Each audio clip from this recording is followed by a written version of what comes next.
కలటము పుట్టించు ధూపార్పణము దానిని తేగద్దు. మీరు తేవద్దు గాక తేవద్దు, అది నాకు ఇష్టము లేదు. ఎందుకు? మీ ప్రవర్తన బాగలేదు. మీరు నా మాట విన్నందువలన నేను మీరు తెచ్చినటువంటి బలులు నేను ఎందుకు విధించుకోవాలా? నా కుటుంబంలో ఉన్నటువంటి మీరు నా మాట వింటేనే మీరు ఏం తీసుకుని వచ్చినా నేను తీసుకునగలుగుతాను. మీ ఇష్టానుసారముగా చేస్తూ మీ ఇష్టం వచ్చినట్టు నడుస్తూ మళ్ళీ మీ అవసరతలు అక్కర్లు వచ్చినప్పుడు నా మందిరానికి ఎందుకు వస్తున్నారు? ఆ అర్హత మీరు కోల్పోతారు. కానీ మీరు ఏమి తేవద్దు. మీరు ఏ దానితో వస్తారో ఒకటి తెస్తామంటే మనం 1000 కోరికలతో వస్తాం మందిరానికి. 10 రూపాయలు వేస్తామంటే 10 లక్షల కోరికలతో దేవుడిని అడుగుతాం. ఇదే మనము స్వార్థముతో మందిరానికి వచ్చి చెడు బుద్ధితోనే వస్తాం, చెడు ఆలోచనలతోనే వస్తాం ఇక్కడ. కానీ అంత పవిత్రమైనటువంటి భక్తులు ఎవరు లేనట్టుగా జీవిస్తాం. యాక్టర్స్ మనం యాక్ట్ చేస్తే ఎవరు కనుక్కోలేడు బయట వాళ్ళు. అంతగా మునిగిపోతాం, భక్తితో మునిగిపోతాం. ప్రార్థనలు చేస్తే కన్నీళ్లు వదులుతాం, కానీ పాప జీవితమే ఉంటుంది. నువ్వు ఎంత కన్నీరు వ్యక్తం చేసినా, నువ్వు ప్రార్థన చేసినా ఎవరు ఎవరు నమ్ముతారు? అబ్బాయి బాగా ప్రార్థించిందని ఎవరు నమ్మాలా? నీవు బాగున్నావు, నీవు దేవుడికి నచ్చినావని ఎవరికి తెలిపాలా? అది దేవుడికి తెలియాలి. ప్రజలకు కనబడాలని నువ్వు ఆడంబరాల కోసం వస్తాండవు, కానీ అది నాకు తగదు అని.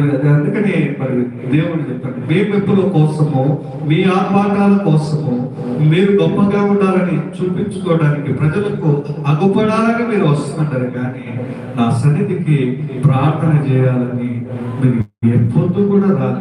ఒక్కసారైనా చూద్దాము మరి వారు నా దగ్గరికి వస్తారని ఏనాడు కనబడతారు. మరి కీర్తనకారుడు చాలా అద్భుతంగా మరి దావీదు చెప్తాడు.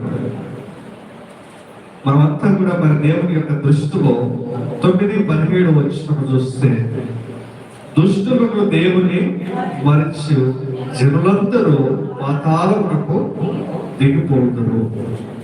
మరి మనం దృష్టులము, పాపాత్ములము అయితే ఎక్కడుంటా మన స్థానము? పాతాళం. అంటే పరలోకమా? పాతాళం అంటే నరకములో ఉంటామని స్పష్టంగా మరి తెలియపరుస్తుంది. మన ఆలోచన ఏంటి తెలుసా? పాపుల కోసమే వచ్చినాడు కదా. ఎంత పాపినైనను ఆయన నా కోసమే వచ్చినాడు కదా.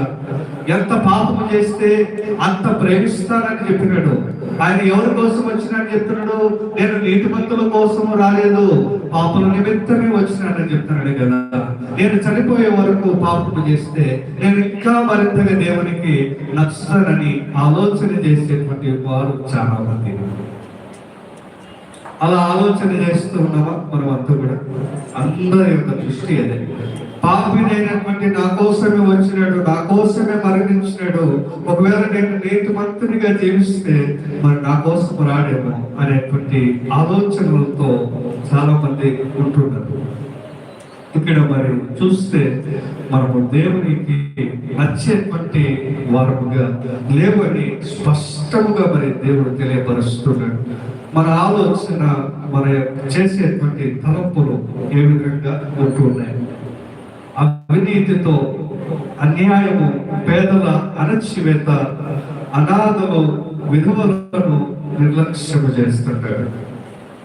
మనము కూడా మరి అన్యాయం చేస్తాడు, నీతిగా లేవు.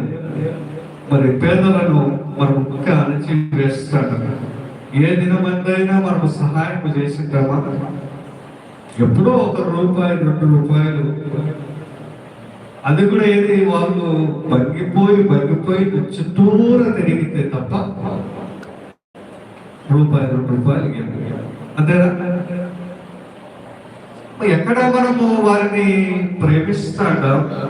వారి స్థితిలో చూసి మనము మన హృదయం ఎట్లా కరిగిపోతున్నది? మరి క్రైస్తవ బట్టి ఎంతో కూడా తెలియకోకుండా జీవిస్తే నీ జీవితానికి విలువే లేదని మరి క్రీస్తు ప్రభువు వారు చెబుతారు.